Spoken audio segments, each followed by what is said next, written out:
Olá, oficiais de justiça que estão nas ruas cumprindo seu dever através do plantão judiciário, ou que estão nas suas casas, nosso direito, protegendo nossa família nesse momento sem precedentes para os nossos tempos. Eu gostaria de tirar esse momento agora para uma conversa com um colega de um dos países mais afetados, se não o mais afetado do mundo com essa crise sanitária, que é o colega da Itália. Ele se chama Massimiliano Blasone.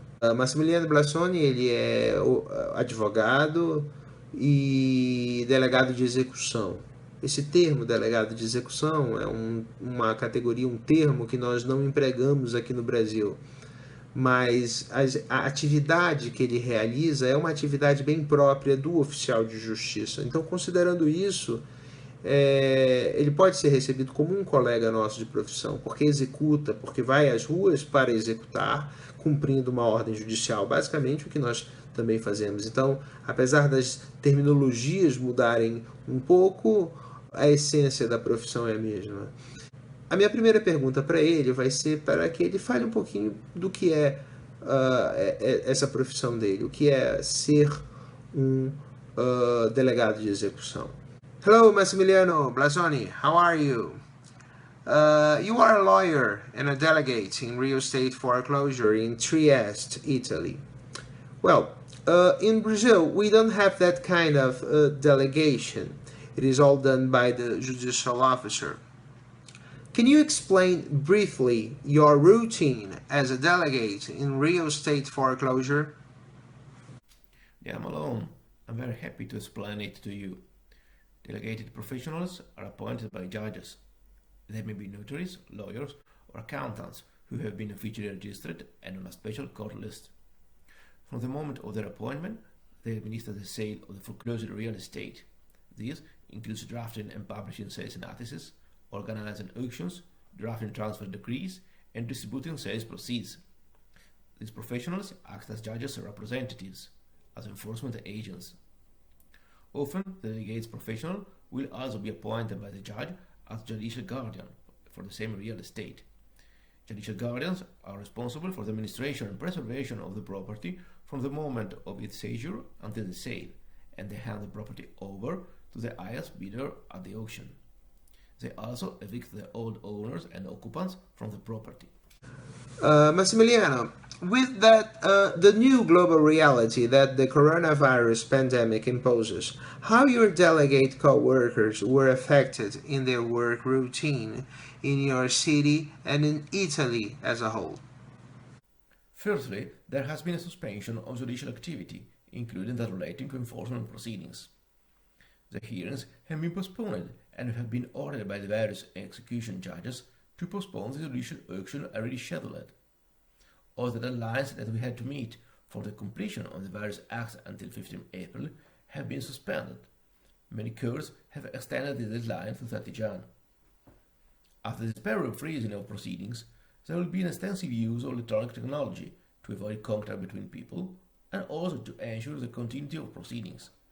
The documents will be filed electronically and many hearings will be held by video conference. Electronic auction, now optional, I think will be mandatory and the use of electronic service documents will be implemented. Do you believe that this new quarantine reality brings or will bring a financial impact for you as a professional in execution? For sure, and the impact will not be positive. The delegated professional and judicial guardian is paid at the end of the procedure with the proceeds of the sale, together with the creditor or debtor. As a result of the postponement of the hearings and of the auctions, will there be an extension of the duration of the execution, and therefore the time of payment. The use of technology and the introduction of innovative group practices that are currently being shaped will seek to reduce the time of the real estate executions. Ok. Eu vou passar agora para que ele me dê a visão dele, como advogado, que ele também é, a respeito do poder judiciário na Itália. Como o judiciário italiano reagiu a essa realidade do coronavírus. A gente sabe que aqui no Brasil nós entramos no plantão judiciário, que é uma espécie de recesso judiciário, mas as pessoas continuam trabalhando, porém não presencialmente, né? Claro que de todo esse grupo, o oficial de justiça é aquele que mais se expõe, porque tem que ir presencialmente para o exercício das suas diligências. Então eu vou perguntar para ele como o judiciário italiano recebeu essa nova realidade e perguntar também se há uma espécie de ativismo judiciário na Itália, um ativismo judicial na Itália, se ele verifica isso, né? Porque aqui no Brasil, nós, vez por outra, nos deparamos com situações de interesse público sendo resolvidas por uma espécie de ativismo judiciário, né? Todos no interesse de buscar a melhor solução para essa crise que veio com a pandemia. I would like you to answer the next question as a lawyer. How are you seeing the judiciary in Italy at this moment? Do you notice judicial activism to solve the issues arising from this pandemic? Regarding the administration of courts, there have been many judicial decrees aimed to ensuring the implementation of the new measures introduced by the government, both in civil and in criminal matters. This has also been the case with the real estate executions.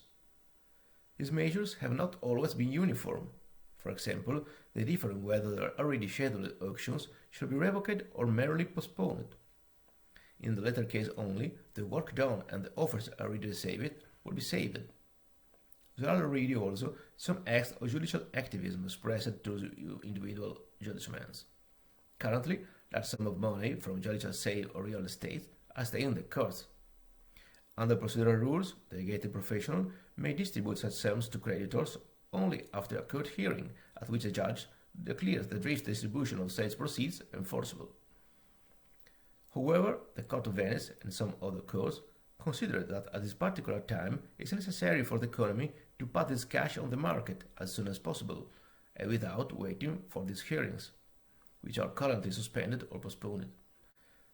The courts, therefore, issue decrees authorizing delegates, in case of lack of dispute, to declare the distribution of sales proceeds enforceable and make payments without waiting for judicial hearings. Ok.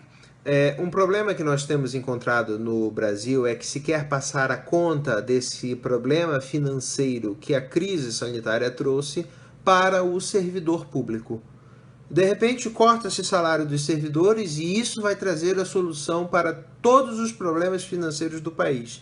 E eu quero que o Massimiliano me diga se a Itália, um país muito mais afetado que o nosso, se também acha que essa é a solução para o problema.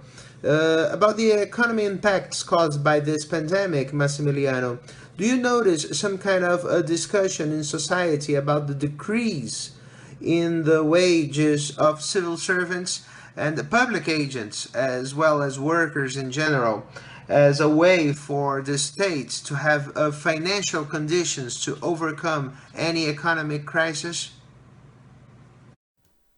No, for sure. Public servant wages will not be reduced, and office closure days will not be considered as absences. Not will there be pay cuts for those who are hospitalized or ill because they have been infected, or simply are quarantined. No social security consequence either. The only thing that we have to give up in this period are meal vouchers. Ok. Para encerrar a conversa com o Massimiliano, eu vou agradecer por esse momento e pedir que ele me responda uma última pergunta como cidadão italiano.